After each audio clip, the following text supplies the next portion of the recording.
అసలు ఆయన ముందు వస్తున్నారంటే ఈ మధ్యలో ఎవరు ఉండరు, ఎటువంటి అటు సర్దుకుంటారు.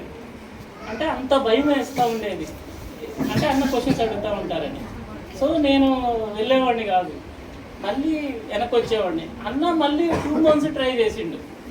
తర్వాత ఒక టైంలోనే పర్సనల్గా ఒక అన్న నాతో మాట్లాడటం ద్వారాగా నేను నిజంగా నేను క్రిస్టియన్ ఫ్యామిలీలో, అంటే మా పేరెంట్స్ చర్చికి వెళ్తారు, మేము వెళ్తాం, చిన్నప్పటి నుంచి వెళ్తూ ఉంటాం. కానీ జెన్యూన్ సాల్వేషన్ అనేది నాలో లేదు. అప్పుడు నేను తెలుసుకోవడానికి, దేవుణ్ణి అంగీకరించడానికి దేవుడు నాకు సహాయం చేసిండు. అప్పటి నుంచి రెగ్యులర్గా నేను బైబిల్ స్టడీస్కి వెళ్తా. బైబిల్ స్టడీస్లోని అనుభవం అనేది నా ధన్యత. ఒక వ్యక్తి యూఎస్ఐటి పరిచయం అవుతున్నాడు అని అంటే ఈజ్ ఎ వెరీ బ్లెస్. నేనైతే చెప్తున్నాను కదా, నేను యూఎస్ఐటి పరిచయం అవ్వకపోతే నిజంగా చెప్తున్నాను, ఎక్కడో పల్లెటూరులో తాగుబోతులు అంటే తిరుగుతా వాళ్ళతో ఉండేవాడు. నిజంగా దేవుడు యూఎస్ఐలో ఉండేటటువంటి వ్యక్తులను ఉపయోగించుకున్నారు. నేను దేవుడిని నమ్ముకోవడానికి దేవుడు వాళ్ళ ద్వారాగా నా యొక్క మార్గాన్ని సిద్ధపరుస్తూ వచ్చారు.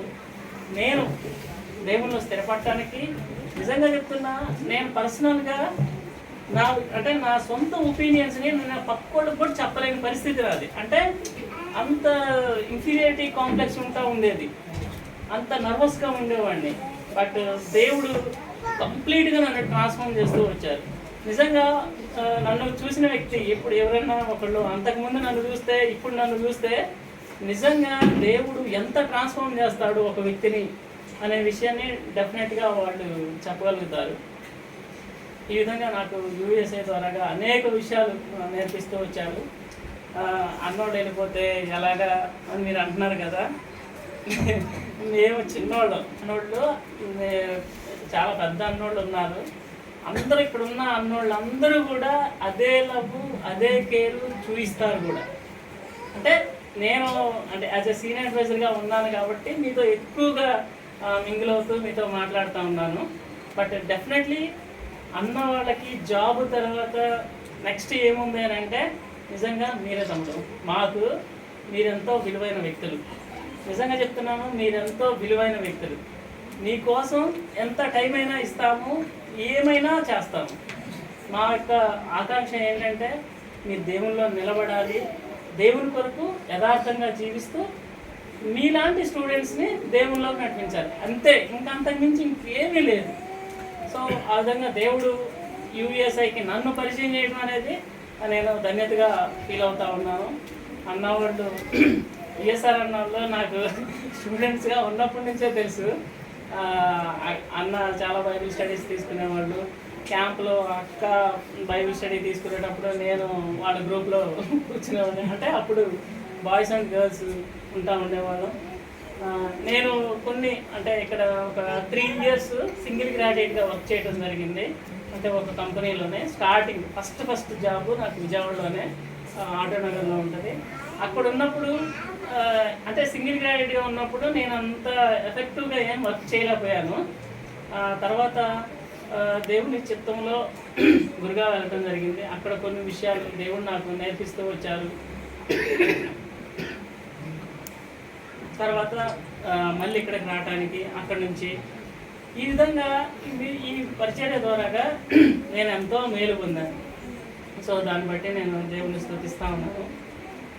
మన Ben circle zone and ECF కమిటీకి థ్యాంక్స్ తెలియజేస్తున్నాను. ఎందుకంటే నాకు సీనియర్ అడ్వైజర్గా ఉండటానికి నాకు అవకాశం ఇచ్చినందుకు నేను నిజంగా చెప్తున్నాను. ఇది అసలుకి అందరికీ వచ్చేది కాదు. ఇది ఎంతో మనం ధన్యులు అయితేనే మనం దీన్ని చేయగలము. సో ఈ ఆపర్చునిటీని బట్టి థ్యాంక్స్ తెలియజేస్తూ ఉన్నాను. తర్వాత జాబు ఫ్యామిలీ నిజంగా చెప్తా ఉన్నాను, చాలా టఫ్గా ఉండేది. అంటే బయటికి మీతో అలా మీతో కలిసినప్పుడు నేను ఆ జాయ్ని ఎంజాయ్ చేస్తూ ఉండేవాడిని. కానీ నా వర్క్ టైప్ చూస్తే మీకు తెలియదు. ఒకసారి పాదయాత్రతో షేర్ చేసుకున్నాను. ఎలా అంటే మాకు ప్రాజెక్టులు కాంపిటీషన్ ఉంటుంది. ఇంకొక మా పక్క ఎంప్లాయీస్తోని మా కొలీగ్స్తోని నువ్వెన్ని ప్రాజెక్టులు చేసినావు నేను ఎన్ని ప్రాజెక్టులు చేసావు అనేది. సో అంత కాంపిటీషన్ ఉంటుంది. అందులోని కూడా 2 ఇయర్స్ నేను 2.5 ఇయర్స్ వర్క్ చేశాను ఇప్పుడు ప్రజెంట్ ఉన్న కంపెనీలో. 2 ఇయర్స్ కూడా ద బెస్ట్ పెర్ఫార్మర్గా అవార్డు రావడానికి దేవుడు సహాయం చేసిండు. నిజంగా మీరు ఊహిస్తారా నేను అంత బాగా వర్క్ చేస్తానని? అంటే ఇటు ఇది చేసుకుంటా ఇటు ఇంట్లో పిల్లలు. కానీ నేను నిజంగా చెప్తా ఉన్నాను, చాలా టఫ్ టైమ్స్ నేను ఫేస్ చేస్తూ వచ్చాను నా ఆఫీస్ వర్క్ రిలేటెడ్గా. ఇంట్లోనే కదా, నిజంగా చెప్తున్నా, కంప్యూటర్ ఆన్ చేసే ముందు నేను మోకరించి ప్రార్థన చేసుకుని ప్రభువా నాకు సహాయం చేయండి. ఎందుకంటే అంత ప్రెషర్ ఉంటుంది. నిజంగా దేవుడు అద్భుతంగా అసలు నాకు నిజం చెప్తున్నా, నేను అంత తెలియగల వ్యక్తి నేను కాదు, కానీ మంచి మంచి ఆలోచనలు అప్పటికప్పుడే వస్తూ ఉండేవి. అవి చెప్తా ఉన్నప్పుడు అబ్బా భలేగా ఆలోచించావు నువ్వు, ఇలా చేస్తే ఈ ప్రాబ్లం సాల్వ్ అవుతుంది అని చెప్తా వచ్చారు. సో మనం దేవుని కొరకు చేస్తూ ఉన్నప్పుడు, దేవునితో రైట్ రిలేషన్షిప్ కలిగి ఉంటా ఉన్నప్పుడు, దేవుని పని చేస్తూ ఉన్నప్పుడు నిజంగా చెప్తా ఉన్నాను, దేవుడు అన్ని విషయాల్లో సహాయం చేస్తూ ఉంటాడు. తర్వాత ఆయన జ్ఞానాన్ని ఇచ్చి మనల్ని ఎక్విప్ చేస్తూ ఉంటాడు. తర్వాత పిల్లలు పెంచే విషయంలో నిజంగా ఫస్ట్ దేవునికి ట్యాంక్స్ తెలియజేస్తున్నాను. తర్వాత నేను ఎవరికంటే చెప్పాల్సిందే అక్కకి. అక్క ఇంట్లో నాకు ఆ ఫ్లెక్సిబిలిటీ ఇవ్వకపోతే నేను చేయలేను. పెళ్ళి అయితే మీకు అర్థమవుతుంది. సో ఆ విజన్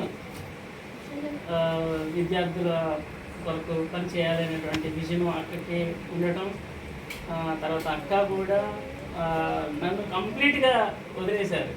పిల్లల్ని తనే ఎక్కువగా చూసుకుంటూ ఉండేవాళ్ళు. తర్వాత ఈ యొక్క జాబ్లోనే కొన్ని విషయాలు చెప్దాం అనుకుంటున్నాను. అసలు ఎందుకు నేను నెక్స్ట్ జాబ్ ఎందుకు స్టార్ట్ చేయాల్సి వచ్చింది అనేది. లాస్ట్ ఇయర్లోనే ఒక టూ డే అండ్ నైట్స్, ఈ ఇయర్లోనే 2024లోనే ఒక 3 times డే అండ్ నైట్. అంటే మార్నింగ్ 8కి స్టార్ట్ చేస్తాను వర్క్, అంటే భోజనం చేస్తాము ఇవన్నీ చేస్తాము. మళ్ళీ ఈవినింగ్ 5:30, 6కి క్లోజ్ చేస్తాను జనరల్గా అయితే. కానీ 3 times డే టైం స్టార్ట్ చేసి నైట్ అంతా, ఈవెన్ 1 hour కూడా పడుకోలేదు నేను. నైట్ అంతా వర్క్ చేస్తూ ఉండేవాడిని. మళ్ళీ నైట్ అంతా నేను వర్క్ చేసింది నేను చేశాను అని చెప్తే వాళ్ళకి ఒప్పుకోరు కదా. అంటే నువ్వు చేయాల్సిన టైంలోనే నువ్వు చేయాలి అనేవాళ్ళు. కానీ నాకున్న ప్రాజెక్ట్స్కి ప్రెజర్కి నేను నైట్ అంతా వర్క్ చేసేవాడిని. మళ్ళీ డే అంతా కూడా వర్క్ చేస్తూ వచ్చాడు. అలాగా 3 days. నిజంగా చెప్తున్నా, నాకు కొంచెం 6 hours స్లీప్ అనేది నాకు చాలా ఇంపార్టెంట్. అది తగ్గిందంటే ఏదో ఒక హెల్త్ ప్రాబ్లం అవుతూనే ఉంటుంది. సో అలాగా రావటాన్ని బట్టి కొన్నిసార్లు నాకు మైండ్లో కొంత డిస్టర్బెన్స్గా అనిపిస్తూ ఉంది. తర్వాత ప్రార్థన చేస్తూ వచ్చాను, ప్రభువా సహాయం చేయండి, ఒకవేళ నేను ఇదే కంపెనీలో ఉండాలంటే నాకు వర్క్ ప్రెషర్, వర్క్ లోడ్ తగ్గించండి. లేదు నేను ఇది కాదు, ఇక్కడ కాకుండా వేరే కంపెనీకి ఏమైనా వెళ్ళాలి అని అంటే నాకు అవకాశాన్ని ఇస్తూరండి. తర్వాత నేను దేవుని దగ్గర ఒకటి కమిట్ చేసుకున్నాను, ఏంటంటే వెళ్తే ఇంకా సర్వీస్ బేస్డ్, అంటే ఇన్ని ప్రాజెక్టులన్నీ వేసుకొచ్చి కుప్పేసి చెయ్యి అంతం కాకుండా మనకంటూ ఒక క్లీన్ రోల్ ఉండాలి. అంటే లిమిటెడ్ వర్క్ ఉంటుంది. ప్రొడక్ట్ బేస్డ్ కంపెనీస్ అంటే కొంతమందికి తెలుస్తుంది. సో ఆ ప్రొడక్ట్ బేస్డ్ కంపెనీ అయితేనే నేను వెళ్తాను, లేదైతే ఇక లేదు అని నేను ప్రార్థన చేస్తూ వచ్చాను. 6 కాదు 8 months క్రితం నేను స్టార్ట్ చేశాను ప్రార్థన చేయటం.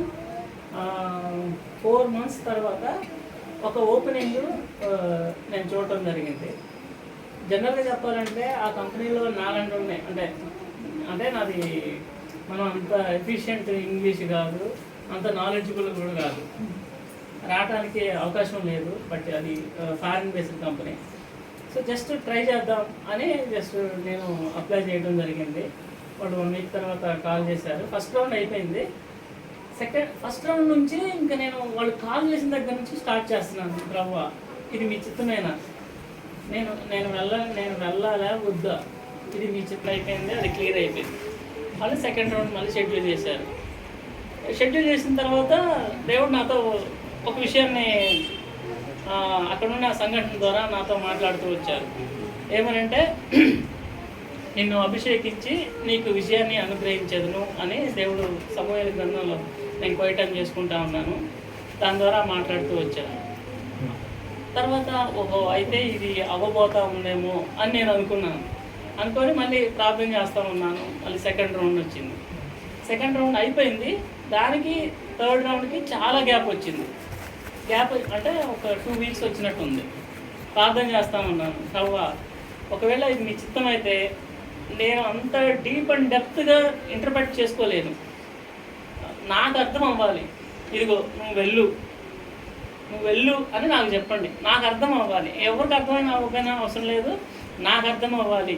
అలా మీరు మాట్లాడండి ప్రభువా అని నేను ప్రార్థన చేసుకుంటా ఉన్నప్పుడు నిజంగా దేవుడు అద్భుతంగా మొదటి సమూయేలు గ్రంథం నేను కోయటం చేసుకుంటా ఉన్నప్పుడు 14వ తారీఖు నవంబర్ మంత్ 2024లో యెషయా యొద్దకు నిన్ను పంపుచున్నాను అనే వాక్యం ద్వారా నాతో మాట్లాడారు. తర్వాత నేను రాజుగా నియమించదును అన్నారు. తర్వాత థర్డ్ వర్స్లోనే నీవు చేయవలసిన దానిని నీకు తెలియజేసేదును అని అన్నాడు. అవునా ప్రభువా, అంటే నీవు రాజుగా అంటే రాజుగా నియమించదును అన్నప్పుడు మనకి నాకు అంత పెద్ద రోల్స్ ఏముంటాయి, మా ఎక్స్పీరియన్స్కి మహా అంటే 9 years ఎక్స్పీరియన్స్ అని అనుకున్నాను. వాళ్ళు ప్రార్థన చేసుకుంటా వస్తాను. ఫస్ట్ ఇనీషియల్గా స్టార్ట్ అయినప్పుడు ఇది పూణేలో ఉంది. అక్కడికి వెళ్ళాలంటే మనం చాలా బేర్ చేయాల్సి వస్తుంది. మన శాలరీకి మనం అక్కడ ఉండలేము, ఇంతైతే వెళ్ళొచ్చు అని నేను మైండ్లో ఒక దగ్గర అనుకున్న తర్వాత ఈ వాక్యం దేవుడు క్లియర్గా నిన్ను పంపుచున్నాను అని అన్న తర్వాత నాకు మట్టికి ప్యాట్నని చంపలను చెలేమని కొట్టినట్టు అనిపించింది. ప్రభా నన్ను క్షమించండి ప్రభా, వాళ్ళు ప్యాకేజ్తో నాకు సంబంధం లేదు, వాళ్ళు ఎంత ఇచ్చినా కానీ నేను వెళ్ళిపోతాను అని నేను ప్రార్థన చేసుకోవడం జరిగింది. తర్వాత నెక్స్ట్ రౌండ్స్ అన్నీ కూడా క్లియర్ అయిపోతూ వచ్చినాయి. హెచ్ఆర్ రౌండ్లో కూడా వాళ్ళు నేను ఏం అడగలేదు, బట్ వాళ్ళు నేను ఎక్స్పెక్ట్ చేసిన దానికంటే కూడా ఎక్కువ ఆఫర్ చేయడం జరిగింది. ఇంకొకటి ఏంటంటే అక్కడ ఇండియాలోనే వాళ్ళ సైట్ ఉంది. ఇండియాలో నా రోలుకి సంబంధించింది ఎవరు లేదు, ఫస్ట్ నన్నే తీసుకుంటా ఉన్నారు. అమ్మో ప్రభా, ఏం ప్రభా, నేను ఒక్క చిన్న మాట అడిగాను, నాతో మాట్లాడండి, మీకు ఇష్టమైతే నేను వెళ్తాను అన్నందుకు దేవుడు ఇంత క్లియర్గా నిజంగా మనం యథార్థంగా ఉంటే మై డియర్ ఫ్రెండ్స్ దేవుడు అద్భుతంగా మాట్లాడతాడు. అదే నా జీవితంలో జరిగింది.